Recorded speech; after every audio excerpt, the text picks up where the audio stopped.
Mä oon Jürgen Ross. Valtteri Laskainen. Mä oon Oiva Lehtonen. Mä oon Vinski. Thomas Tuura kautta Jean Sibelius. Mä oon Elias Joutsinen. Mä oon Miro Olsuni. Mun nimi on Arttu. Mitä miehen oleminen tarkoittaa, on mun mielestä enemmän vaan kategoria. Se ei ole sinänsä tarkoita mulle mitään. Sä voit olla mies ja tykkää miehistä, sä voit olla mies ja tykkää naisista, ja mun mielestä se ei ole sinänsä mitään muuta kuin pikkulokero, jolle mä en myöskään itse anna hirveästi arvoa. Totta kai on niitä sellaisia traditionaalisia arvoja, joita mietitään, että miehen pitää olla vahva ja miehen pitää olla tämä, mutta en mä tiedä, tekeekö ne oikeastaan miehen. Mun mielestä se, että sä koet, että miehen on ihan tarpeeksi iso niin kuin tekijä, että sä oot mies. Mitä miehisi tarkoittaa mulle? Se on silleen aika ristiriitainen sana, koska se sisältää tosi paljon myös negatiivisia merkityksiä mun mielestä. Ja just sellaista outoa vallan käyttöä ja jonkunlaista semmoista, mitä se nyt sanoisi, siinä on sellainen vähän alistava konnotaatio helposti. Mutta se myös voi tarkoittaa semmoista lämpöä ja semmoista lempeää voimakkuutta ja sellaista jonkunlaista suojaa ja turvallisuutta. Ja toki yritän itse mieluummin näitä myöhempiä asioita edustaa siinä omassa miehyydessä. Mä haluan olla ja olen mielestäni ihan hyvin onnistunut olemaan sellainen aika pehmeä mies ja sellainen. Ja just ehkä, jossa ei, tai pyrin, että ne semmoiset negatiiviset mieheyden elementit ei pääsisi itsessä valloille. Ja koen, että se on tosi paljon kiinni just siitä myös, että minkälaisen kasvatuksen on saanut ja minkälaisessa ympäristössä on saanut kasvaa tosi vapaasti sellaiseksi kuin on, eikä ole tullut sellaisia paineita siitä, että täytyisi olla jonkunlainen, että voi olla oikeanlainen mies. erittelee niitä, niin mä koen, että sellaisia feminiinisiä puolia, mitä mä itsessäni näen, on just se, että mä oon aika tunneherkkä. Mä pystyn itkemään. Mä oon intohimoinen. Mä pystyn puhumaan tunteista, mä oon tunnetietoinen. Mä pystyn sanomaan mun ihmisille, että mä välitän niistä. Ja että mä ylipäätään rikon niitä niin kuin sellaisen traditionaalisen miehen malleja. Ja mutta olen miettinyt monta kertaa, että mä jotenkin sovin niin kuin 100% miehen olemiseen tai 100% naisen olemiseen. Että siinä mun mielestä pitää olla niin kuin molemmista maailmoista hyvät asiat. Esimerkiksi just mä oon tosi tunteinen mies ja mä puhun mun tunteista ja mä tiedän, että se auttaa, jos niistä puhuu. Ja sitten mä muuten sovin ja näytän ehkä niin kuin perinteiseltä mieheltä. Minkälainen mies mä haluaisin olla? On tosi vaikea kysymys. Tuohon on ihan miljoona vastausta, koska totta kai haluaa olla paras versio itsestään niin kaikissa mahdollisissa tilanteissa, mutta ehkä mä sanoisin, että tähän aiheeseen liittyen, niin kyllä mä haluaisin olla semmoinen mies, jota ei todella niinku pelkää, että että mä en antaisi myöskään sellaista niinku fiilistä, että mua ei tarvisi pelkää. Et mun mielestä, että niinku esimerkiksi jos yöllä mä kävelen jossain, niin mä haluaisin vaan pistää sellaisen kyltin mun selkään, jos lukee, että se näkyy tässä mun pään yläpuolella, jos lukee vaan, että minua ei tarvitse pelätä. Et haluan olla myös semmoinen mies, joka niinku luo turvallisen ympäristön sen ympärillä. Että just vaikka yöllä, jos mä kävelen yksin ja kadulla tulee vastaan yksi nainen, niin on vaihan puolta tieltä, niin kuin vaihan tien puolta, niin sitten, että mä niinku luon mahdollisimman turvallista ympäristöä mun ympärille. Tosi monesti mieheyteen, miehen olemiseen liitetään tietynlaisia käyttäytymisiä tai käytäntöön tapoja. Ja musta tuntuu, että siinä ääripäässä, jos puhutaan miehuudesta tai miehenä olemisella oikealla tavalla, niin mun mielestä se ehkä ottaa sen inhimillisyyden kanssa siitä NS-henkilöstä pois, koska siihen liitetään sitten tapoja, mitkä on ok olla ja ei. Nyt ruvetaan puhumaan ehkä tunteista ja onko ok puhua tai millä tavalla. Ja olen siis vahvasti sitä mieltä, että kaikki ihmiset tuntee tunteita ja niiden on pakko tulla ulos ja ne tulee, jos ei vaikka ole edes osaisi puhuakaan niistä. No se, että miehet ei puhu tarpeeksi niin kuin tunteistaan ja kuinka pahoja juttuja siitä voi seuraa ja mikä on aika yleistäkin. Ja, Vaikka herkät ihmiset, jos ei voi myöntää sitä herkkyyttä, vaikka niin kuin mulla oli.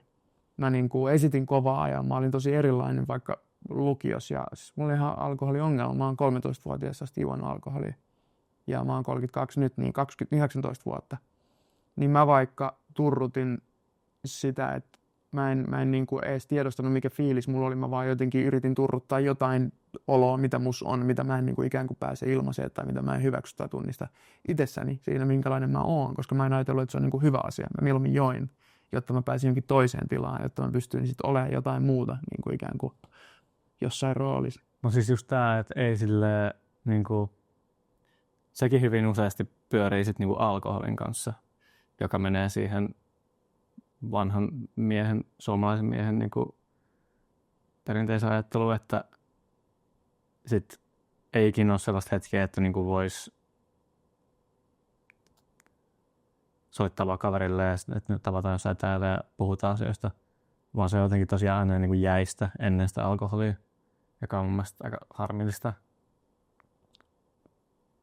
Päiväkodissa vaikka tulee joku vaikea tunne, niin jos on tyttöjä siinä, niin tytöt otetaan niin kuin syliin ja niin kuin leppyytellään. No se näyttää niille tytöille sen, että okei, tää on ok. Että tää tunne, mikä mulla tuli, on ok ja mä oon turvassa sen tunteen kanssa. No pojalla tulee itku siinä päiväkodin pihassa, niin se viedään katsoa autoja sinne, että hei, että ei sitä oteta välttämättä syliin tai niin kuin, sinne sanotaan ehkä, että no ei tarvii itkeä, että joku tulee hakea myöhemmin ja sitten se viedään. Tämä on nyt kärjistetty esimerkki, mutta että niin kuin näin on paljon tapahtunut. Niin sitten paljon aikaisemmassa vaiheessa koko ajan niin kuin naiset ja nuoret tytöt tietenkin niin saa jotenkin signaaleita ympäriltä, että nämä kaikki tunteet, mitä mulla on, niin kuin, on valideja ja sallittu ja mä oon niin kuin turvassa niiden kanssa ja ne on niin kuin jopa hyviä, että mä saan niin kuin asioita niille. Ja sitten samaan aikaan pojille näytetään, peilataan koko ajan ikään kuin sellaista, että okei, toi ei ole kauhean hyvä. Ei välttämättä älä ehkä näytä tota älä ainakaan näytä porukas.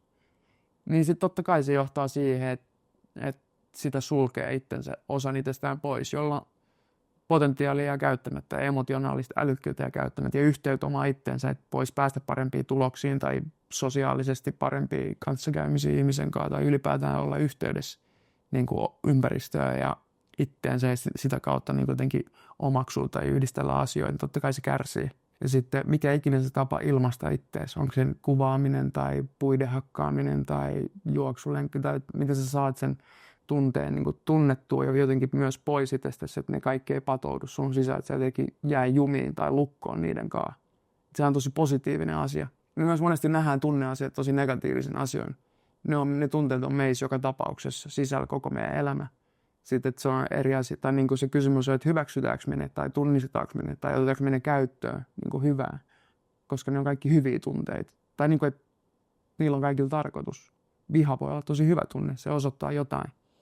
Mutta niin, että meidän pitäisi löytää niin kuin niitä väyliä. Ja musta tuntuu, että miehet ei ihan osaa tai uskalla aina löytää niitä väyliä, koska jälleen kerran ei ole niin kuin opetettu tai kannustettu siihen. Tai että se, mitä nähdään ympärillä, ei niin kuin ikään kuin näytä sitä arvostettavana. Koska jos elää yhteiskunnassa, jossa sä oot syntynyt mieheksi ja sulla on just noita niin kuin, valmiita ajatuksia siitä, että sun pitäisi olla jonkinlainen ja sä et välttämättä löydä niitä kaikkia piirteitä itsestäsi, niin se on tosi helppo tavallaan peittää ne aggressiivisuudella ja jotenkin semmoisella kukkoilulla. Mikä monella on käynyt. Silleen, että ei kukaan valinnut varmaan, että ne on toksisesti maskuliininen, vaan että ne on vaan kasvatettu vähän silleen perseilleen, tai että ne on vaan kasvanut huonossa ympäristössä, missä kukaan ei halua puhua asioista, tai missä ajatellaan ylipäätään sitä, että miehet ei saa puhua tunteistaan tai halaa ystävää, tai vaikka soittaa ystävälle FaceTimeissa 10 tilaa kohistaa ja itkettää, tiedätkö? No toksinen maskuliinisuus on mun mielestä sitten sellaista just niitä miehuuteen liitettyjä semmoisia niitä negatiivisia asioita, just mistä sanoin aiemmin, sellaista niin turhaa vallankäyttöä ja sellaista niin jotenkin oman itsensä parempana pitämistä tai ylemmäksi nostamista toisten kustannuksella. Ja sitten ehkä siihen liittyy vielä se, että muut, tai mun mielestä se perustuu siihen, että muut miehet ihailee sitä, tai muut sellaiset ihmiset, jotka haluaa sitä maskuliinisuutta ilmentää, ihailee sitä sen jonkun sellaista epäoikeudenmukaista vallankäyttöä, jolloin se pystyy vahvistumaan ja se pystyy elämään. Et jos kaikki lakkaisi uskomasta siihen, niin sitten se loppuisi. Mutta joo, se on sellaista jonkunlaista, niin jos yksinkertaistetaan, niin itsensä asettamista muiden yläpuolelle ja muiden kustannuksella toimimista. Sellaisia piirteitä on esimerkiksi vaikka kaikenlaiset niin heikkouksina koetut asiat ja sitten just vaikka tunteiden näyttäminen, erityisesti sellaisten tunteiden näyttäminen, että en pärjää tai en uskalla tai en pysty tai en jaksa.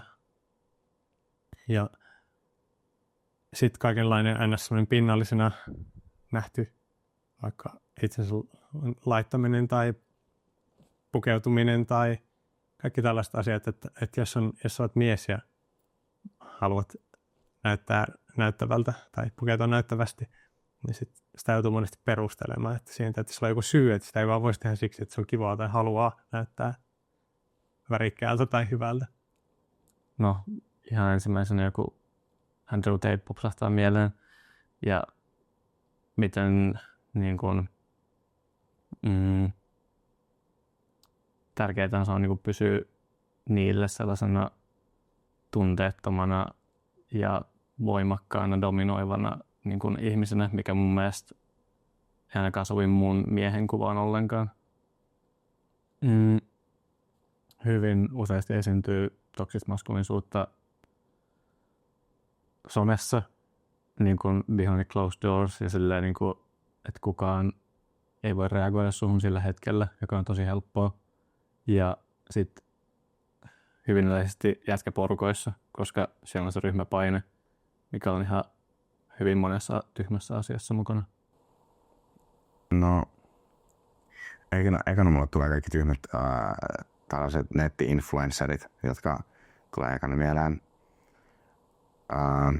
Mutta ehkä toksisesta maskuliinisuudesta mulle tulee eniten mieleen niin kuin se, että käytetään semmoista fyysistä ylivoimaa niin jotenkin hyväksi ja niin kuin pelokkeena. Et jotenkin ollaan silleen, että koska minä olen iso mies, niin minä voin huutaa tälle tyypille ja voittaa argumentin sillä, että minä olen vain isompi tai että minä olen vahvempi.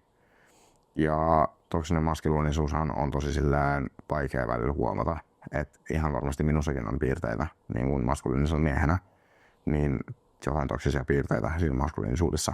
Että se on välillä tosi vaikea huomata, niin musta tuntuu, että mä en osaa edes vastata tähän niin hyvin. No se on vaan semmoista, toksinen maskuliinisuus on vaan mun mielestä vaan semmoista, että sä oot vaan sen kusipää. Tai silleen, tai että niinku, toi on tosi totta kai kärjistetysti sanottu, mutta en mä tiedä. Se on vaan just semmoista niinku, sä vähän niinku vaan hyväksikäytät sitä, että sä oot vähän niinku mies. Toksinen maskuliinisuus. En mä tiedä, mä vihaan sitä sanaa kyllä vähän nykyään. Mä en tykkää käyttää sitä yhtään. Mun mielestä se on just yksi niistä sanoista, joka saa ne miehet tuntee itsensä huonommaksi. Koska mä oon myös ollut yksi niistä miehistä, joka on tuntenut, ei ole ollut yhteydessä itsensä ja on ollut siellä paikassa, jossa ei ole ymmärtänyt sitä. Ja me kaikki varmasti ollaan. Ei me olla huonoja ihmisiä, eikä me olla silleen toksisia. Me ollaan vaan opittu jotain, mikä ei ole välttämättä hyvää. Niin mä jotenkin en halua itse käyttää sitä sanaa. Enkä halua jotenkin, vaikka jäbisi tunteet, en pyri käyttämään sitä. Aluksi mä käytin sitä sanaa tosi paljon. Ja mutta se on loppupeleissä aika, voi olla syyttävä, syyllistävä, saarnaava sana. Ja se ei tarkoita sitä, etteikö sellaista myrkyllisiä tai sellaisia piirteitä olisi miehissä. Päinvastoin on tosi paljon. Mutta sitten taas jälleen kerran tullaan siihen kielikysymykseen, kun sanolla on tosi paljon vaikutusta. Että millaisilla asioilla me puhutellaan niitä miehiä, millä ne kuuntelee meitä. Toi on suoraan semmoinen tönäsy, että menkää tonne ja tiedätkö, menkää vielä vähän erilleen ja opetelkaa nyt olemaan kunnolla. Ja sen takia olisi silleen, että hei, tulkaa tänne jätkät, täällä niinku ollaan yhdessä miehiä ja niinku opetellaan tätä, mitä tämä maskuliinisuus nyt ikinä, tai ei edes maskuliinisuus, vaan mitä tämä miehenä oleminen, mitä kaikkea tämä voikaan olla meille. Pahoinvointia, mielenterveysongelmia, itsemurhia, lähisuhdeväkivaltaa, seksuaalista häirintää, hyväksikäyttöä, naisvihaa, väkivaltaa, yksinäisyyttä, syrjäytyneisyyttä, sellaista, mikä johtaa epäjärjestykseen ja pahoinvointiin ylipäätään ja erillisyyteen ja erottamiseen. Joo, mikä se kysymys oli siis? Mikä myös se oli? Mä itse uppoudun kanssa kuuntelemaan. Mä oon just niin mies, mä en kuuntele mitään, huomaat. Ei vaan, kyllä mä kuuntelen, mutta se vaan tiedät, se meni Ei haittaa. pitkälle. Niin, ehkä se vastakohta on sitten semmoinen niinku vastuullinen miehisyys. Tai niinku, niin, terve miehisyys. Jotenkin. Sitä toivoisi.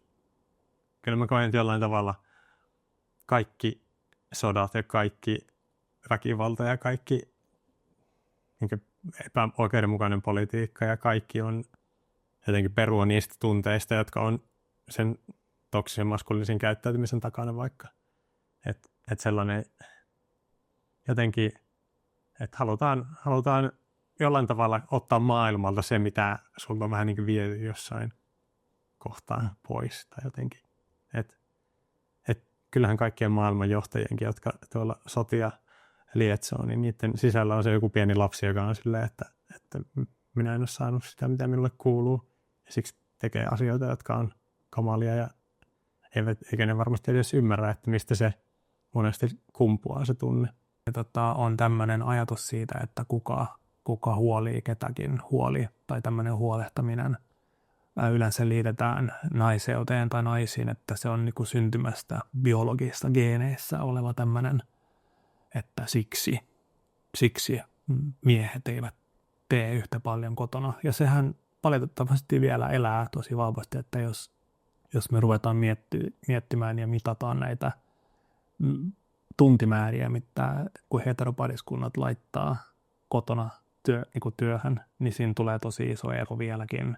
Ja mä luulen, että pohjimmiltaan siinä ehkä saattaa olla tämmöinen ajatus, että no, pyykkienpesu ei kuulu mulle, koska olen mies. Tai ruoanlaitto, en mä osaa. No, miksi et sä osaa? Onko se sen takia, että sä ajattelet, että se ei ole sun juttu? Vai että siinä on tämmöisiä. Ja niin, kun me ylläpidetään näitä ja joka päivä jatketaan ylläpitämään tätä mallia, niin jossain vaiheessa siitä tulee tämmöinen ajatus, että mutta tämä on niinku, näinhän se on, tämä on niinku luonnollista mukamas. Mutta nämä on sosiaalisia normeja, ja niitä voi muuttaa, ja me ei itse voida niitä muuttaa. Niin se on ehkä yksi esimerkki. Musta tuntuu, että me saataisiin niinku vastakkaisnäkökulmaa ja niinku sellaista NS-vastamyrkkyä sille on nimenomaan, että me luodaan sitä keskustelua vaihtoehtoisista maskuliinisuuden muodoista. Just mitä me tehdään nyt.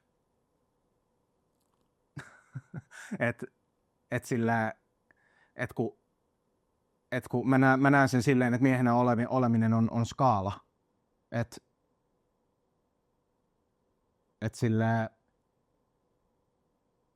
Mä en itse tiedä, että missä kohdassa sitä skaalaa mä oon, mutta kyllä mä niinku koen, että jos mun pitäisi niinku antaa silleen niinku joku lukea, että onko musta maskuliinista vai feminiinistä energiaa, niin mä sanoisin, että se miksi on silleen aika silleen 60% tai 65% feminiinistä energiaa ja loput on maskuliinista. Ja mä oon ihan täysin fine senkaan, enkä mä halus muuttaa sitä, koska mä tiedän, että se missä mä seison, niin on oikein. Ja meidän pitäisi löytää, mä koen, että meidän pitäisi löytää niin kuin enemmän sellaisia outletteja niin kuin niin kuin, että miten se pystytään viestiä nuorille pojille ja miehen aluille, että sun ei tarvitse olla niin kuin muut haluaa. Just nimenomaan varmaan on niin pitchattu tolleen, tai nimetty locker room talk, koska se on vähän niin kuin silleen, että niissä miesten tiloissa, missä naiset ei ole, niin siellä niin kuin puhutaan tollaista. Ja tavallaan ihan niin kuin sinänsä, jos joku heittää jonkun vitsin jotain kohtaa, joka ei ole siellä paikalla, niin onko se sitten yhtä kamalaa. Mutta sitten kuitenkin se tavallaan tällainen keskustelu samaan aikaan normalisoi sitä, ja sitten niinku ehkä saattaa lujittaa sellaisia niinku ennakkoluuloja tai istuttaa sellaisia siemeniä, mitkä sitten ei kasvata hirveän hyviä kasveja loppujen lopuksi. Mitä enemmän on niinku miehiä samassa tilassa, niin sitä pahemmin se korostuu. Et hyvä esimerkki on ollut niin kuin mä muistan, että mä oon ollut joskus joidenkin friendien kanssa niinku jossain puistossa ja sit siihen on niinku tullut joku mun friendin frendi, joka on niinku tullut niinku siis jauhaa siihen esimerkiksi jotain, että se oli kuullut jostain mimmistä, joka antaa tyyliin kenelle tahansa seksiä. Ja sitten se oli tyyli laittanut sille IG-DM ja 3 tuntia myöhemmin se oli käynyt sit harrastamassa hänen kanssa seksiä. Ja sit se siinä brägäili, että joo, että oli aika helppo että oli kyllä aika vitun helppo keissi. Sitten mä istun siinä vieressä vaan silleen, että vittua. Että silleen tollaisia tilanteita. Ja toi ei ole ainoa, missä mä oon niinku ton tismalleen olipa helppo keissi jutun kuullut. Joo, on siihen niin kuin mahdollista puuttua. Ja siis toi toinen kerta, toi ihan niin kuin melkein tismalleen samanlainen story kävi saudassa mun kaverin synttäreillä tuossa viime lokakuussa, että tuli sellainen, että joo, että oli aika helppo keissi. Niin mä en ehtinyt itse edes puuttua siihen, kunnes mut niin kuin joku muu sanoi sen eka, että nyt oli kyllä se misogynistinen läppä. Sitten mennään heti silleen, no joo, okei. No mä en ole hirveän monesti ollut, tai itse asiassa kerran ollut kimppakämpässä mun elämän aikana. Ja Turussa myös mä olin sitten tämmöisessä kimppakämpässä, jossa oli 3 muuta henkilöä. Ja siinä kimppakämpässä niin nämä henkilöt siis tunsi toisensa jo entisestään. Siinä oli aika paljon juhlimista ja joskus olin mukanakin siinä enimmäkseen kuitenkin ehkä omien kavereiden kanssa. Mutta siinä tuli jotenkin ilmi tämmöisiä pieniä yksityiskohtia, mitkä mua oikeasti rupesi vähän mietityttämään, että onko tämä oikeasti normaalia, miten niin kuin asioita tehdään. No, yksi niistä oli, että laitetaan joku paita seinän päällä, joku jalkapallon ja joku teepaita. Sitten mä mietin, että okei, että nice, että mikä tämä juttu on. Joo, ei kun tämä on semmoinen paita, mitä me laitetaan seinään, kun on saatu pillua. Mä oon sillä, että mitä? Toinen esimerkki on, että jääkaapissa oli lista, jossa laitettiin viiva. Sitten mä katson, että tuossa on niinku 3 tämmöistä folders tai tämmöistä viivaa ja nimi ja ja sitten niinku jaettu 3 osaan se paperi. Ja siinä sitten oli laitettu tämmöisiä viivoja. Ja sitten mä mietin, että okei, että mikä tää juttu on niin, että tää on se niinku, tää on kun nämä viivat, että kuinka paljon on saanut. Sitten mä oon siellä, että okei, että missä mä oon, mikä paikka tää on. Ja ehkä viimeisiä pisaroita oli kans siinä, kun ehkä heräsin aamulla, menin keittiöön keittämään kahvia ja siellä oli niinku alaston henkilö mun edessä ja mä olin silleen, että moi, haluatko kahvia? Hän juoksi sitten nopeasti takaisin siihen niin kuin huoneeseen, jossa yksi näistä kämppiksistä asui. Ja menin tosiaan omaan huoneeseen siinä ja jossain vaiheessa sitten tämä henkilö ja hänenkin kaveri itse asiassa olivat menneet kotiin, jolloin menin sitten olohuoneeseen puhumaan tai kysymään, että oliko kiva ilta ja mennätkö tavata uudestaan. Ja sitten tuli vastauksena, että joo, että jos olisi 10 kiloa vähemmän, niin sitten kyllä mä sit varmaan. Ja mä rupesin miettimään, että mitä. Että tuossahan ei ollut edes mitään, mitä nyt nopeasti sillä välähdyksellä observoi siinä, että en tiedä mistä se tuli. Ja toinen kaveri siinä sitten oli kuulemma harrastanutkin yhdyntää ja naurana siitä, että oli ollut lakanissa verta. Niin en mä hirveän kauan siinä sitten enää asunut. Ja mä rupesin jotenkin miettimään, että onko tämä joku tapa, miten ihmiset oikeasti on. Mä en ole hirveästi ollut muutoin tekemisissä suurien jätkäkaveriporukaiden kanssa. Mulla ei enimmäkseen naiskavereita tai muun sukupuolisia. Että mulla on jotenkin jo ennestään, kun mä muutin sinne kimppakämppään, niin hieman haasteita en mä tiedä miesten seurassa, mutta mulla on myös valitettavasti aika surullinen kokemus lapsuudesta, mikä sen on aiheuttanut traumat. Niin että se kokemus oli viimeinen pisara, että nyt oikeasti pitää tehdä jotain, että tämä ei ole tämä ei sovi enää tai ei sovi ikinä, en ole milloinkaan sovinut, mutta että se hyväksytään ja siitä on se on osa sitä normikoneistoa siinä kämpässä, että näin tämä on ok tehdä. Ja sen seurauksethan on ihan katastrofaaliset, jos tekee tollaisia. Kyllä toksinen maskuliinisuus ja naisviha kulkee silleen käsi kädessä, että no varmaan voisi olla ilmankin toista, mutta kyllä ne vaikuttaa, että ja vähän niin kuin sen saman kolikon 2 puolta.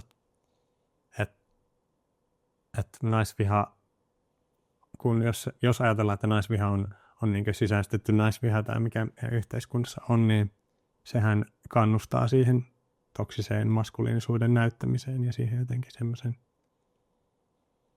korostamiseen, että poljetaan ne naiselliset ja tyttömäiset piirteet pois ja korostetaan niitä tosi maskuliinisia piirteitä niin kuin yli äyräitten ja sitten just niin, no, ne on tosi linkitettynä toisiinsa. Jos me puhutaan tuosta meidän yhteiskunnasta tai siihen, mihin me kasvataan, niin mä en usko, että kukaan ihminen kasvaa naisvihaajaksi, tai siis syntyy naisvihaajaksi, mutta se ympäristö, jossa me ollaan, niin vaikka meillä on tämmöinen kulttuuri tai tämmöinen sosiaalisessa mediassa tämmöinen keskustelun kulttuuri ja sen mahdollinen mainstreamaus nyt tällä hetkellä menossa, niin se ei tarkoita sitä, että nämä mainstreamaus, missä me tehdään sitä mainstreamausta, se tapahtuu kuitenkin tämmöisessä suuressa patriarkaalisessa laatikossa. Eli nämä normit ja odotukset ja käyttäytymismallit, mihin me ollaan opittu, ovat kuitenkin patriarkaalisia vieläkin. Sehän nähdään mun mielestä siitä, että ketkä ovat missäkin johtotyössä ja millä tavalla kutakin ihmistä, mihin reagoidaan riippuen siihen, että onko kuka politiikassa. Sehän nähtiin esimerkiksi viime pääministerinkin aikana. Niin naisviha on osa sitä patriarkaalia ja naisvihan ylläpitää sitä patriarkaattia. Se on itse asiassa väline. Mä näkisin, että millä tavalla se vallan jatkumo jatkuu tällaisenaan. Sanasta naisviha mulle tulee mieleen katkeruus ja ehkä semmoinen ahdasmielisyys ja katkeruus lähinnä. Musta tuntuu, että monille miehillä se binäärinen jakautuminen ja se, että pitää elää tietynlaisena miehenä, on jollain tasolla aika ahdistava kokemus. Ja musta tuntuu, että maskuliinisuudessa on tosi tietyt säännöt ja tosi tietyt silleen roolit ja roolitukset siihen, että minkälainen saa olla miehenä. Ja mä uskon, että monille miehillä, tai monet miehet varmasti nautti siitä, että ne sais niin kuin olla feminiinisiä tai niin kuin saada muitakin vivahteita niiden niin kuin identiteettiin. Ja tavallaan sitten kun elää yhteiskunnassa, jossa ehkä miesten tunteista puhuminen on vähän tabu ja asia, josta varsinkaan miesten kesken ei silleen ole kauhean ehkä hyväksyttyä puhua tai jotenkin ei ole ehkä vielä niin tai monille ei ole varmasti silleen asia, josta ne haluaa tai kokee olonsa mukavaksi niin kuin puhua, niin se tulee ulos aggressiona. Ja koska ei voi suuttua tavallaan välttämättä sitä omaa heimaan kohtaan, koska hekin ovat tavallaan samassa tilassa, niin sitten se purkautuu niin kuin sitä toista ryhmää kohtaan, joka on naiset, joka on tosi niin kuin epäterveellinen ja väärä tapa purkaa sitä aggressioa. Mä sanoisin, että jos mun pitäisi vaikka määritellä naisviha, niin mä sanoisin, että se on niinku, se voi olla niinku traumoihin perustuvaa ennakkoluuloa, se voi olla huonoja vitsejä. Että tosi moni asia voi johtaa siihen, miksi sitä naisvihaa ilmenee jossain henkilössä tai jossain ryhmässä. Ja se voi hyvin myös olla sellainen, että mä näen, että naisviha on tosi vahvasti sellainen niin kuin ryhmäilmiö. NS-äijien ryhmässä, niin sellaista ilmenee paljon helpommin. Varsinkin jos naisia ei ole ympärillä, niin sitten sellaista niin kuin huonoa läppää on paljon jotenkin niin kuin helpompi heittää. Ja sitten siihen on myös vaikeampi puuttua, koska sitten tavallaan niin kuin, siinä on aina se riski, että joku mies, joka sanoo, että hei, toi nyt ei ollut niin siistiä, niin saa sen leiman, että toi on tollainen vitun nössö. Niin se on mun mielestä aika outoa. Ajatusmalleja, mitä ei niinku välttämättä sanota ääneen tai niitä ei niinku viedä niinku silleen sanojen tai niitä ei ilmaista mitenkään, mutta sellaisia ihmisten pääsisäisiä niinku ideoita ja ajatuksia, että miten naisten kuuluisi käyttäytyä tai että millaisia naisten pitäisi olla. Ja sitten niinku niin just kaikki niinku, ja sit jos mennään siitä vielä sit niinku vähän eteenpäin, sitten on niinku kaikki sellaiset sellaiset mitä nämä nyt on niinku locker room talkit. Mitä on naisviha? Naisviha on mun mielestä yhteiskunnallinen niinku ilmiö, joka tulee ihan niinku satoja vuosia sitten. Et ihan niinku vaikka Raamatussakin sanotaan, että Eeva söi omenan ja ton takia kaikki tuska ja kaikki mitä ne on, niin on olemassa Eevan takia.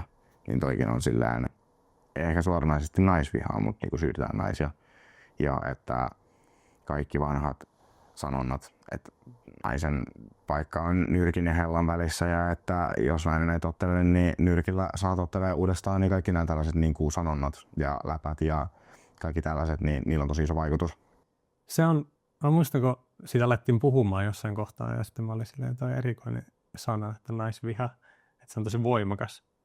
Ehkä se on just silleen, se on niin kuin sisäänrakennettu meihin kaikkiin semmoinen, tai meidän yhteiskunnassa sellainen käsitys siitä, että kaikki naisellinen tai tyttömäinen on huonompaa jollain tavalla kuin miehekäs ja se koetaan niin kuin nimenomaan heikkouksien kautta, se tyttömäisyys ja naiseus. Että jollain tavalla ne on sellaisia asioita, mitä nimenomaan pitäisi pystyä piilottamaan. Jos ei niistä pääse eroon, niin vähintäänkin piilottaa. Ja se on toki todella ikävää ja kurjaa, että se ajatellaan näin. Mutta joo, mä ajattelen, että se on sitä, että sellaista tiedostamatonta tai tiedostettua niin naisellisuuden arvon alentamista.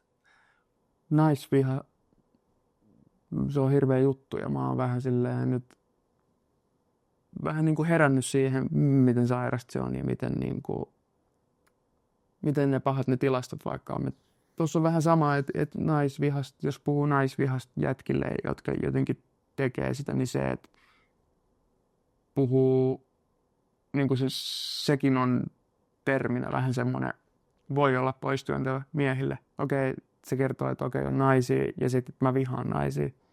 No se ei välttämättä tarkoita sitä, että se mies vihaa naisia, vaan se on sisäistänyt naisvihaa, ja naisviha mun mielestä on nimenomaan niin kuin opittua käyttäytymistä ja ajattelua, jota me ollaan sisäistetty ja toistetaan meidän käytöksessä niin kuin tiedostaen ja tiedostamattomasti.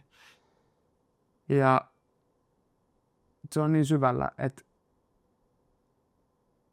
se niin kuin tapahtuu arjessa vähän niin kuin koko ajan pienissä hetkissä huomaamatta silleen, että mä voin saada itteni kiinni. Niin sama juttu kuin noissa aikaisemmissa, että se on sellaista niin kuin kulttuuria, jota me ollaan omaksuttu ja opittu, jota me ei enää edes huomata ja jota me suoletaan ja niin kuin levitetään meidän arjessa ja kaveriporukoissa ja kulttuureissa. Ja sen takia on paljon naisvihaa ja sen takia me normalisoidaan myös niissä kaveriporukoissa naisvihaa ja sen takia meillä on paljon seksuaalista häirintää ja lähisuhdeväkivaltaa. Meillä on kaikki ne tilastot, jotka on ihan sairaat, että onko 35-vuotiaista, alle 35-vuotiaista naisista 95% on kokenut tai jotain sellaista on kokenut seksuaalista häirintää Suomessa. Ja se on silleen melkein kaikki. Niin se jo kertoo silleen, että kaikki ei ole ihan ok ja jätkät ei ihan tiedä, miten niiden pitäisi käyttäytyä. Ja sen ei tarvitse olla sitä, että se on vaan vihaa naisia kohtaan, että joku on tosi vihainen naisia kohtaan, vaan just niin kuin asioita, mitä ei niin kuin ymmärretä, niin nekin voi olla naisvihaa. Ja sitten siihen liittyy myös ajatus siitä, että no, jos me mietitään, että tilastollisesti kuinka monta henkilöä on Suomessa niin kuin johtotehtävissä niin kuin sukupuolittain. Onko se nyt tänä vuonna tullut 30%, niin pörssiomistajista, suurista tämmöisistä firmoista on naisia 30%, niin vaikka se on hyvä asia, niin siinä on kuitenkin tosi iso ero vieläkin. Niin meidän yhteiskunnassahan kaikki tämmöiset, jos me puhutaan niin kuin työelämästä, niin kaikki tämmöiset korkea-arvoiset työpaikat vaatii, tai NS vaatii tämmöisiä tietynlaisia käyttäytymismalleja, jotka liitetään maskuliinisuuteen, eli rationaalisuus, ei puhuta tunteista, loogisuus, kaikki tämmöinen, niitä vielä niin kuin ylistetään ja ollaan silleen, että hei, tämä on hyvä juttu. Niin mä näkisin, että sekin voi olla hyvinkin tai on toksista, koska mitä tapahtuu henkilöillä, jotka ovat tunteellisia, ketkä eivät halua ehkä seurata näitä niin kuin odotuksia tai malleja. Pääsevätkö tämmöiset henkilöt sitten mukaan myös siihen niin kuin omaan unelmatyöhön esimerkiksi? Niin tässä on niin kuin monta eri asiaa. Se on niin kuin käytännössä jossain määrin vähän mahdoton tehtävä, kun me ollaan eletty niin miesten maailmassa siis tuhansia vuosia, niin pitäisi jotenkin pyyhkiä meidän koodista jotain pois ja asentaa jotain tilalle. Mutta se muutos on niin hidasta, sen takia se on kuormittavaa. Se on niin kuin mahdollista, siihen pitää puuttua, mutta mä vaan yritän sanoa sitä, että se on niin huomaamatonta ja niin normaalia, että se on niin kuin, se on normi. Naisviha on normi meidän kulttuurissa. No sitä on niinku, no siis eihän meidän tarvitse niinku katsoa niinku kuin vittu palkkatietoja. Et sehän on niinku ihan siis ilmiselvä asia, niinku kaikki on tietoisia siitä, että miehen euro on naisen 80 senttiä. Esimerkiksi se, ja sitten esimerkiksi, että tietyllä tavalla me myös seksuaalisoidaan naisia ihan vitun paljon. Seksi myy. Me käytetään aina niitä puolialastomia naisia mainostamaan jotain tiettyä asiaa. Tietenkin myös työelämässä mä oon huomannut tätä ihan hiljattain, että esimerkiksi joillain ihmisillä, joiden esihenkilö on vaikka nainen, niin niillä on ihan vitulliset auktoriteettiongelmat sen kanssa. Ja sit sieltä tulee sitä vitun naiset paskaa. niin kuin tosi lukuisia tilanteita. Ihan vaan niinku, mikä nyt viimeisin herättää niin kuin ajatuksia on just esimerkiksi se keskustelu siitä, että kumma haluaa tulla metsässä vastaan yöllä, karhu vai miehe. Ja sitten se on semmoinen vaan, että sekin taas nostatti semmoisen niin ajatuksen siitä, että ei voi ikinä ymmärtää sitä tilannetta tai ymmärtää sitä, että miten voi niin kuin olla kuumutuksissa siitä, että miten niin kuin, että jos kävelee vaikka jossain yöllä, niin sit miten se sukupuoli vaikuttaa jopa siihen, että tarviiko olla ihan peloissaan vai ei tarvitse olla peloissaan. Tietysti patriarkaalisessa yhteiskunnassa eläminen myös jotenkin varmasti silleen vahvistaa näitä silleen ajatuksia. Ja jotenkin se, että jos on elänyt ja kasvanut silleen, että ei ole nähnyt naista miehen tasolla niin kuin edes yhteiskunnassa silleen niin kuin systemaattisesti, niin tietysti se myös jotenkin vahvistaa sen luulon siitä, että sit silleen nainen on silleen hahmo, johon voi silleen, tai naiset on niin kuin jotenkin semmoisia kohteita sille niin kuin pahalle ololle, ja joihin sitä voi purkaa. Siihen liittyy myös toksinen maskuliinisuus, että tavallaan nämä niin kuin tämmöisiä erilaisia tämmöisiä välineitä tai malleja siinä suuressa patriarkaatissa. Ja en mä tiedä, se niin kuin sana patriarkaattikin varmaan ihmisillä voi olla hyvin tämmöinen, siihen reagoidaan hyvin vahvasti, mutta sehän tarkoittaa sitä, että kaikki miehiin maskuliinisuuksi liittyvää on korkeampaa arvoista kuin kaikki muu. Niin, mutta sehän on niin, me nähdään se, mikä on niin kuin toivottu käyttäytymistapa ynnä muuta. Ja joka kerta, kun siitä kyseenalaistetaan tai siitä tulee tämmöinen, puhutaan nyt diskurssista, vaikka esimerkkinä Barbie-elokuva, niin siitä tuli hyvin paljon tämmöistä konservatiivisesta puolesta niin kuin tämmöistä kritiikkiä, että mitä tämä nyt on. Mutta se on myös se, miksi ihmiset sitten reagoi tähän niin kuin patriarkaatin kyseenalaistamiseen, on just sen takia, että ne haluaa, että se jatkuu, että valta pysyy tietyllä ihmisillä, että se ei muutu, koska sehän olisi tosi pelottavaa, että pitää ottaa vastuuta siitä, mitä tekee.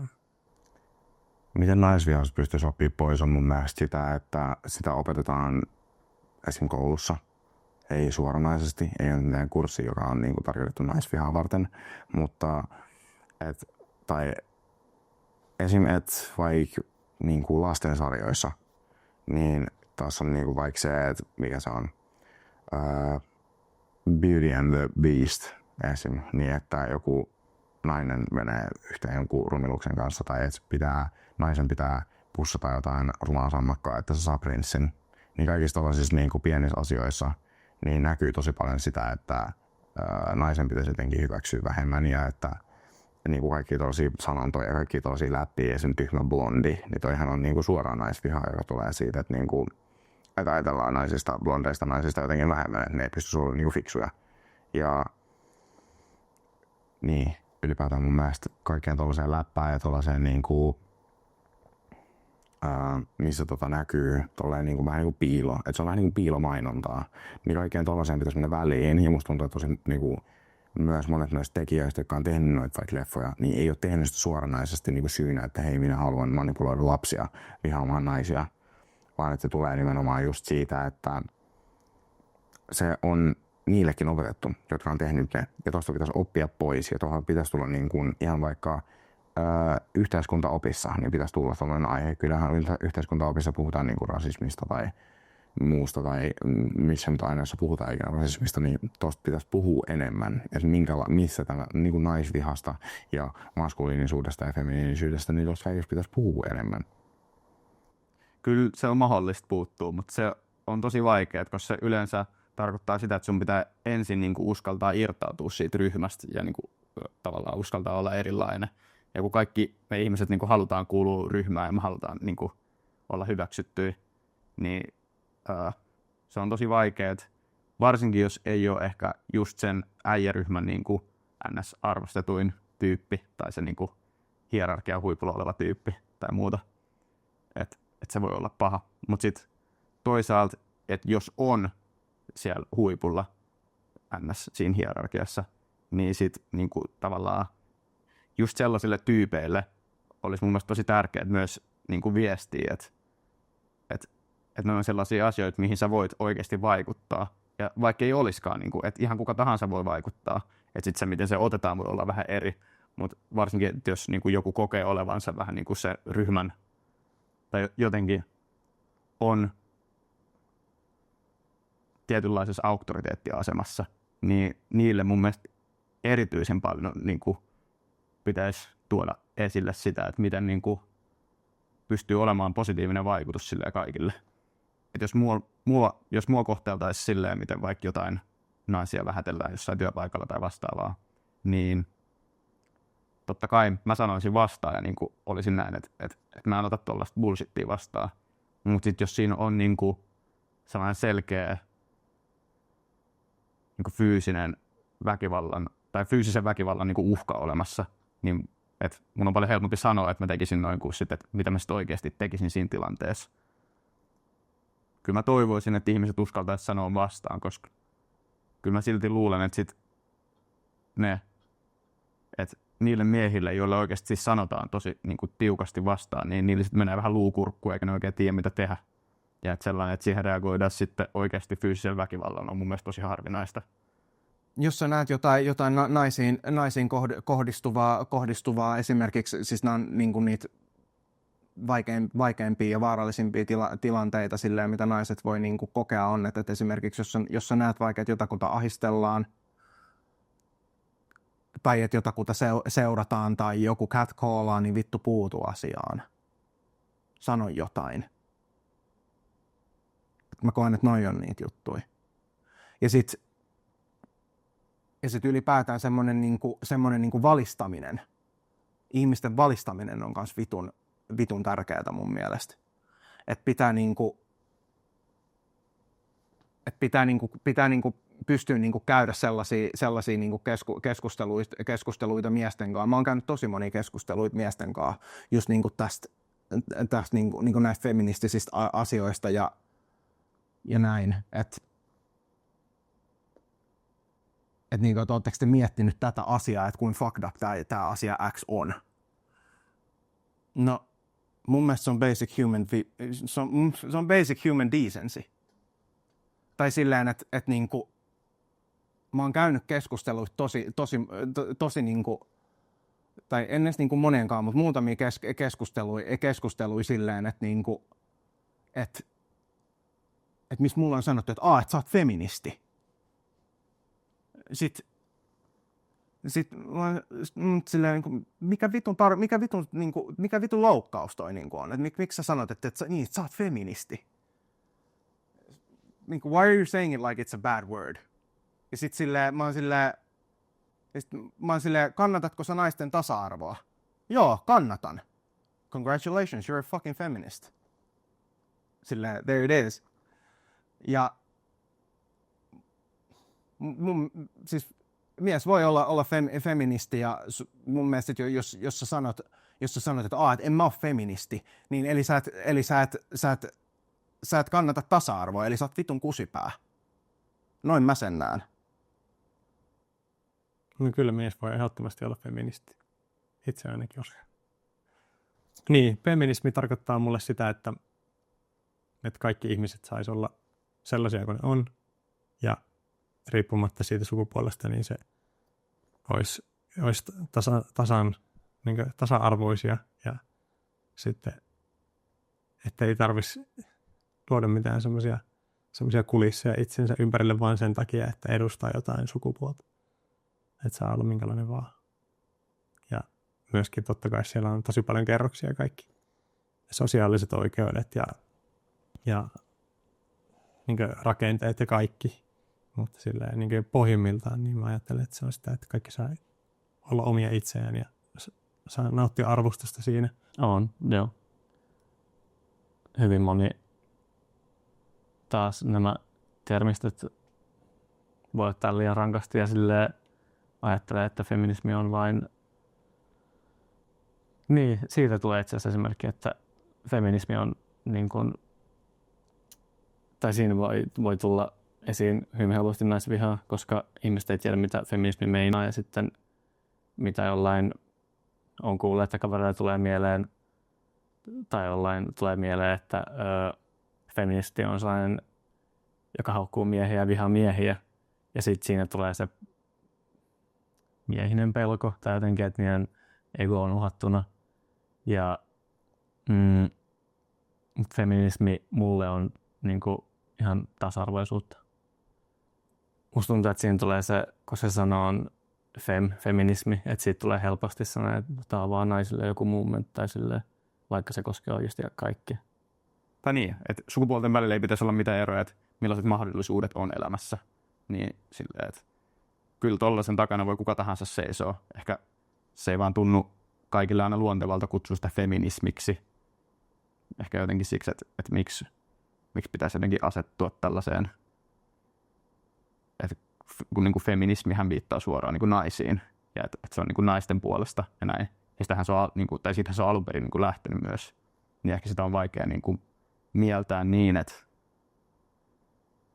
tästä puhutaankin laajemmin niin kuin siitä kokonaiskuvasta niin kuin ihan sukupuolien välisistä niin kuin gapista, oli sitten kumpi tahansa sukupuoli missä tahansa asiassa. Et mun mielestä feminismi rooli tai niin kuin feminismi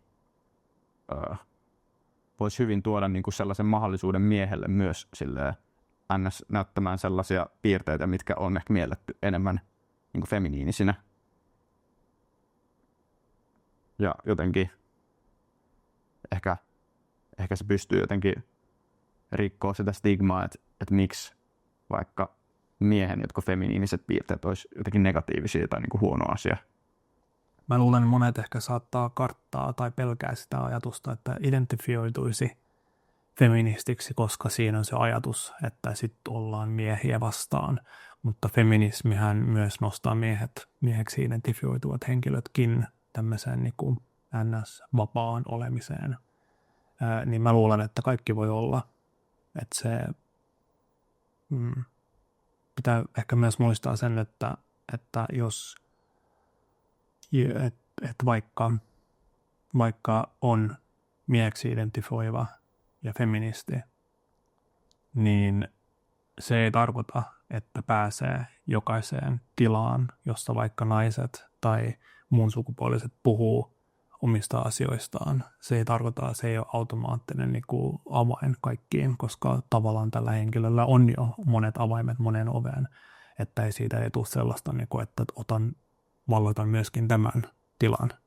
Että se on tämmöinen niin kuin hyvä asia muistaa, että kuunteleminen on ehkä kaikista tärkein siinä, että ei oleteta, että voin nyt sitten olla mukana niin kuin puhumassa yli.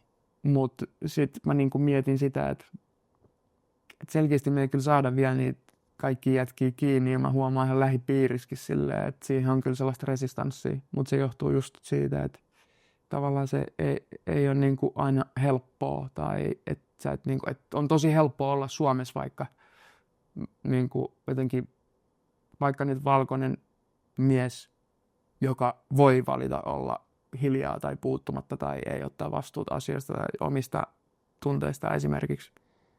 Että sitä on tosi paljon, ja en mä sitä niin kuin jotenkin haluan myös jotenkin hirveästi ymmärtää, koska myös ajahenki aika kova ja vaatimukset on kovat. Mä ymmärrän sen paikan, missä jotkut miehet on, kun ne näkee ne vaatimukset, että nyt mun pitäisikin yhtäkkiä tuntea.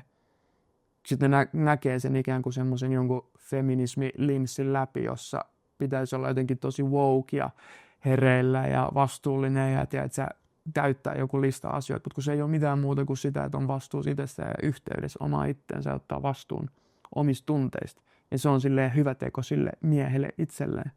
Mä mietin, että olisi myös hyvä ehkä, kun mä oon itse siis feministi, niin että olisi semmoisia hahmoja mediassa, että mä just mietin sitä sanankäyttöä, että käytätkö mä sitä itsestäni, että tässä vaikka mä aloin käyttää nyt sitä yhtäkkiä.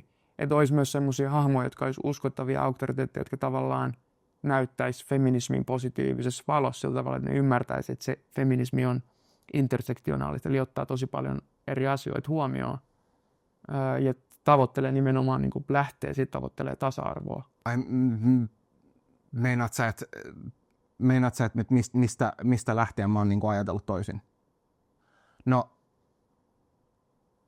se on lähtenyt siis, mä annan kyllä kaiken kunnian mun isosiskolle, Sopalle terkut. Se on niinku tietyllä tavalla, se on semmonen, mä sanon suoraan, se on sellainen aika vihainen feministi, ns.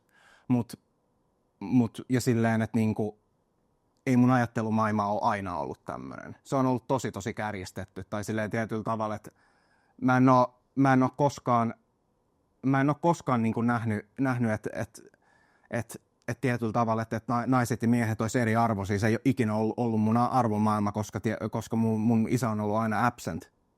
Mut sitten jotkut mun ajattelumallit ja tavat on ollut tosi niinku vääristettyjä, että ne on ollut sellaisen valkoisen heteromiehen ajatusmalleja. Niin sit jos mä oon sanonut jotain vitun tyhmää, niin mun sisko on checkannut mut saman tien, että hei, you can't say that shit. Että älä sano noin, että tajut sä kuin vitun ongelmallista toi jo. Sitten mä oon ollut silleen, joo, sori, en ajatellut. Mut sit jälkikäteen mä oikeasti rupesinkin miettimään noita asioita. Ja sit mä tajusin, että se on oikeassa. Että noin se pitääkin olla. Ja sit jossain kohtaa mä oon tajunnut, että niinku vuosien saatossa, sit kun pikkuhiljaa mun niinku ajatusmalli rupesi muuttuu, niin mä rupesin näkemään naisvihaa vaan kaikkialla. Et sitä on vittu ihan kaikkialla. Ja ihmiset ei tee mitään asialle. Veljeni kihlattu tällä hetkellä on niin semmoinen kunnon esikuva itselle ja näin. Niin sit sitä kautta kun on ajatellut heitä paljon ja heidän elämää. Ja sit muutenkin ehkä kun on tosi feminiini itse ja ulospäin suuntautuneessa, mulla on paljon niin naispuolisia kavereita, niin sitä kautta on ajatellut niin paljon niin naisten asioita. Ja sit jossain vaiheessa on alkanut peilaa sitten niin kuin myös yleiseen niin kuin tasa-arvoon, silleen, että on huomannut, että on paljon epäkohtia, että mitä he kokee, kun he on nostanut asioita esiin, vs. miten mä sitten taas saan, tai mitä mä koen sitten jonkun X-asian, tai että miten tällaista kohtelua saa niin kuin tietyissä jutuissa tai jne. Kauhean positiivisia ja niin kuin hyviä miesroolimalleja, niin musta tuntuu, että se, mikä on saanut mun suhtautumisen mieheyteen myös silleen niin kuin jotenkin omakohtaisesti terveemmäksi, niin on ollut se, että mun elämässä on ollut niin paljon niin rakkaita ja fiksuja naisroolimalleja, jotka on auttanut mut niin kuin, olemaan ylpeä mun omasta identiteetistä. Ja ei pelkästään naisroolimalleja, mutta myös queer-roolimalleja.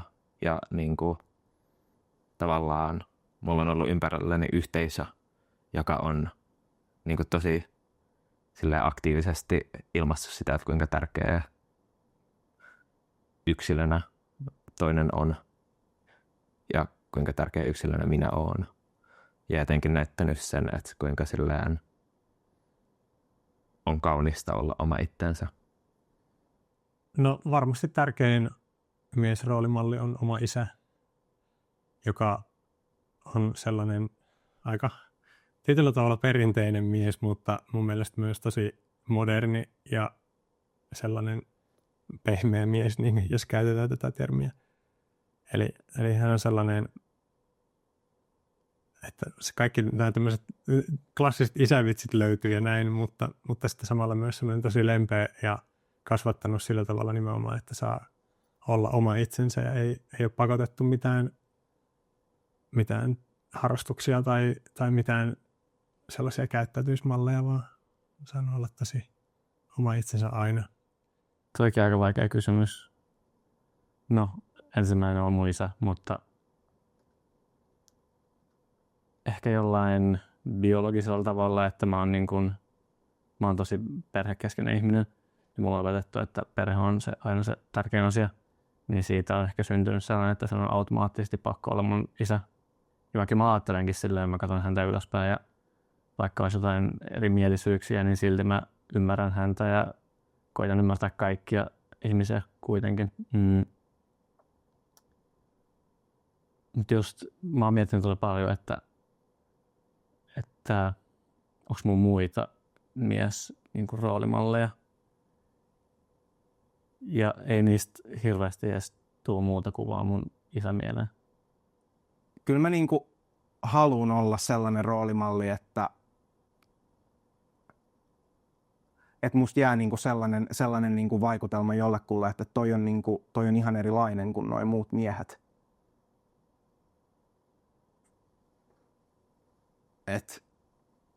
Et silleen, että kyllä mä niinku koitan niinku sitä silleen niinku tuoda koko aika esille, että mä rikon niinku kaikki maskuliinisuuden tai perinteisen maskuliinisuuden ja miehen mallin normeja. Mä toivon vaan, että siitä joku saa irti jotain. No, mä haluaisin ehkä roolimallina olla sellainen lämmin ja rohkea ja luotettava. Että ne on ehkä sellaiset, mitkä tulee ainakin ekana mieleen. Ja mä haluaisin niinku, tai silleen siihen ehkä rohkeuteen liittyen, mä haluaisin niinku rohkaista silleen muita niinku tekemään just niinku itse kokee oikeaksi. Ja et jotenkin olla välittämättä liikaa niistä ulkopuolelta tulevista oletuksista. Ja ehkä myös, että välillä vähän tutkailee sisäänkin päin, että mitkä on niitä ulkopuolelta tulevia niin kuin juttuja, mitkä sitten on niitä oikeita sisäisiä juttuja. Koska se ei ehkä hirveän helposti, tai ei sitä ehkä tule aina ajatelleeksi, että ne on erillisiä asioita. Koska se kuitenkin niin kuin kaikki asiat ulkopuolelta vaikuttaa meihin. Ja silleen, että jokuhan voisi argumentoida, että ei ole mitään juttuja, mitkä on oikeasti sun omia juttuja. Mutta kyllä mä sanoisin, että yksilö osaa erotella ne, jos niitä oikeasti tutkii. Tämä on miesten niin kuin rakentama systeemi. Tämä on sitä, että miehiltä oletetaan tosi paljon ja kaikki tämä oletus tulee miehiltä itse. Nyt ei ole enää mikään 1700-luku. Miehen ei tarvitse olla mitenkään tosi niin kuin saada paljon rahaa, hyvässä kunnossa, tosi niin kuin maskuliininen, joutuu tappeloihin, puolustaa sun omaa naista ja niin kuin tällaista, vaan että miehillä on tosi paljon niin kuin oletuksia. Miehiltä oletetaan tosi paljon. Ja tämä on miesten aiheuttama ongelma omasta mielestä, jota miehet ei ole vielä valmis niin kuin kohtaamaan. Tämä on tosi paljon sitä, että miehet haluaa tai miehet pyytää itseltään liikaa, joka aiheuttaa sitä, että minun pitää tehdä niin paljon asioita, minun pitää pystyä olla kova, niin kuin sellainen jäykkä, niin kuin, mikä olisi parempi sana. No jotenkin silleen, just esimerkiksi tosi maskuliininen mies, mutta niin, että se on miesten tekemä systeemi, jota miehet ei ole valmis kohtaamaan, ja mun mielestä mieskulttuurissa vieläkään ei opita osata puhua omista tunteista ja omista niin kuin ajatuksista. Ja niin kuin tosi harvassa kaveriporukassa, missä mäkään oon, niin oikeasti ihmiset puhuu avoimesti siitä, että, niin kuin, että hei, että toi oli tosi inhottavaa, kun sä sanoit tota, tai että hei, mulla on tosi yksinäinen olo, tai hei, niin kuin, että nyt ei ole kaikki hyvin. Miehet ei osaa puhua toisille miehille, mutta miehet ei osaa puhua myöskään toisille naisille. Niin, että mun mielestä sitä pitäisi opettaa, että pystyy puhumaan omista ongelmistaan kaikille, että kukaan ei ole ikinä yksin. Jos mä haluaisin jotain muutosta niin kuin nähdä miehissä tai niin kuin maskuliinisessa semmoisessa niin kuin ajattelussa, niin musta tuntuu, että jos yhteiskunnassa kaikki sisäistäisi ajatuksen siitä, että tavallaan sukupuoli ja sukupuolen niin kuin tällaiset roolitukset on suoraan sanottuna silleen aika tosi syvältä ja silleen kaukaa haettuja. Ja ihmiset ymmärtäisivät sen, että sukupuoli ei ole joku semmoinen kollektiivinen niin kuin asia, johon kaikkien pitäisi samaistua, vaan päinvastoin, että se on tosi subjektiivinen, henkilökohtainen niin kuin identiteettipohjainen asia, joka rakentuu niin kuin omista kokemuksista, eikä jostain asiasta jostain muualta tai siitä, mitä muut ihmiset tai muut miehet tai oman sukupuolen edustajat käyttäytyy tai on, niin maailmasta tulisi paljon parempi paikka. Ja se myös varmasti rakentaisi myös silleen ymmärrystä ja empatiaa muita kohtaan, jos ihmiset ymmärtäisivät sen, että ei ole oikeaa tai väärää tapaa olla mitään sukupuolta. Kaikki sellainen sellainen luokittelu, että poika käyttää sinistä ja nainen käyttää pinkkiä ja sellainen, se on mun mielestä ihan turhaa, että mäkin olen nyt myöhemmällä iällä on tajunnut, että mä tykkään naisten vaatteista sekä paljon. Ja sitten mä arvostan se, että miksi niitä ei ole miksi ei ole NS-normikauppoja tai silleen, missä myydään vaan molempia ilman, että ne on kategoroistu mihinkään. Ja sellainen turha luokittelu, koska me kaikki kuitenkin ollaan ihmisiä ja meillä on, vaikka olisi mies ja nainen, niin niillä voi olla samanlainen keho ja samat ajatukset. Ja näin. Toivoisin miehiltä muutosta siihen, että no just haluaa puhua tunteistaan, ei koe sitä millään tavalla heikkoudeksi ja uskaltaa ja haluaa olla oma itsensä ihan minkä tahansa sellainen on. Ja sitä, että sellainen peruskunnioitus ihmisiä kohtaan, että sellainen ihan turha vääntäminen ja kiistely ei aja mihinkään, kun vaan erimielisyyksiä ja sitten siitä voi tulla pahaa jälkeä. Niin. No, tämä on aika tällainen ehkä yleinen elämänneuvo, mutta liittyen ihan mihin tahansa niin kuin kanssakäymiseen, ihan kenen tahansa ihmisen kanssa, oli sukupuoli mitä tahansa, niin että jos kohtelee jotain henkilöä jollain tavalla, niin kannattaa miettiä aina sitä, että miltä se tuntuisi, jos se henkilö kohtelisi sua sillä tavalla.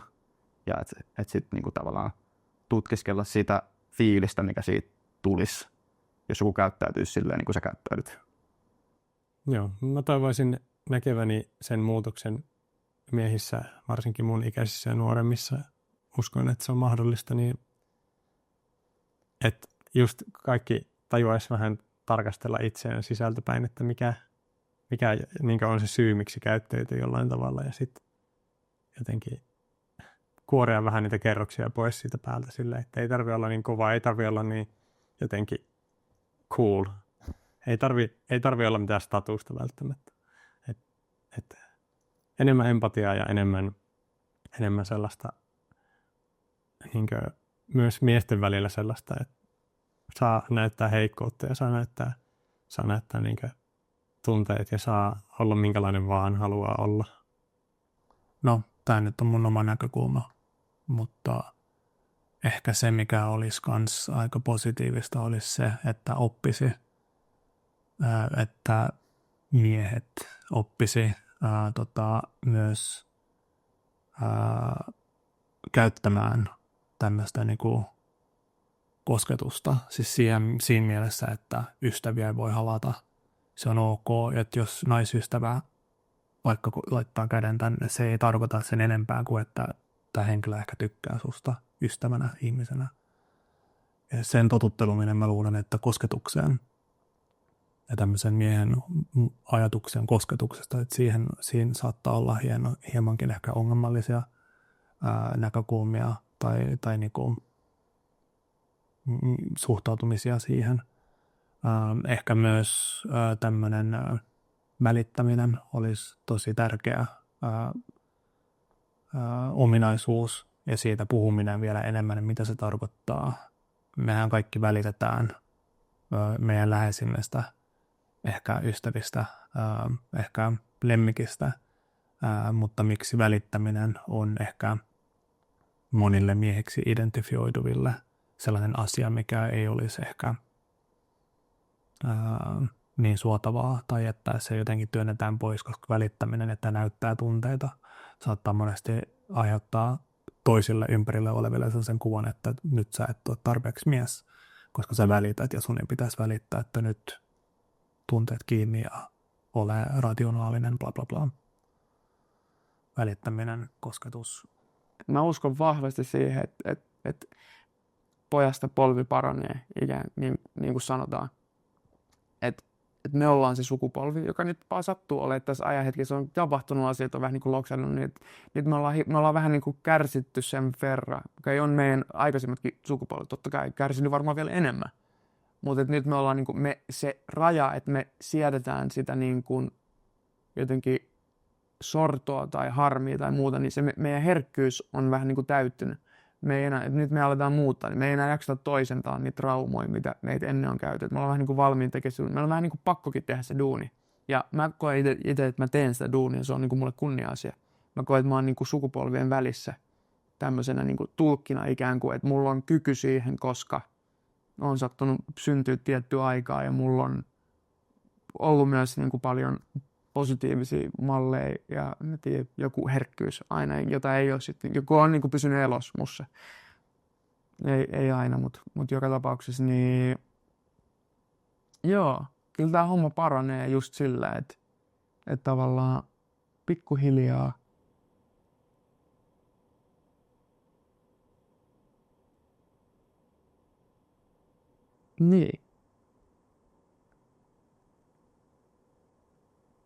Niin, tavallaan mies kerrallaan.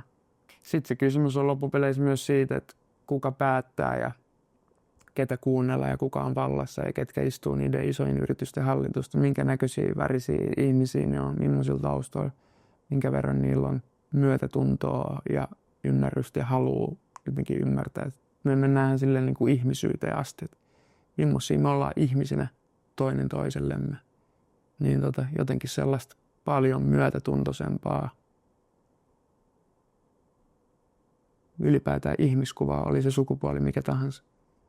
Kyllä mä haluaisin sanoa nuorille miehille sen ja varsinkin nuorten miesten ja poikien vanhemmille, että antakaa sen lapsen tuntea ja kokea elämä omalla tavallaan ja omilla tunteillaan ja sille, että älkää opettako, että pojat ei saa itkeä.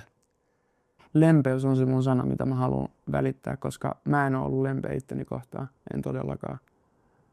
Enkä aina ole vieläkään. Se on tosi vaikea, oikeasti lempeys, niin kuin, että sitä ei nähdä niin hyvän asian. Mun mielestä se on maailman ihania asia, jos sä mietit, millainen sä haluat olla sun vaikka lapselle. Kyllä sä haluat olla lempeä. Tai sun vanhemmille, jotka on pitänyt susta huolta koko sun elämän, tai sun koiralle. Että lempeys on hyvä asia. Niin, ja miehet on ihan yhtä herkkiä kuin kaikki muutkin. Ne ei vaan uskalla vittu sanoa sitä. Joo. Että kyllä meihinkin niin kuin kaikki solvaukset ja kaikki niin kuin kiusaamiset ja kaikki nämä, niin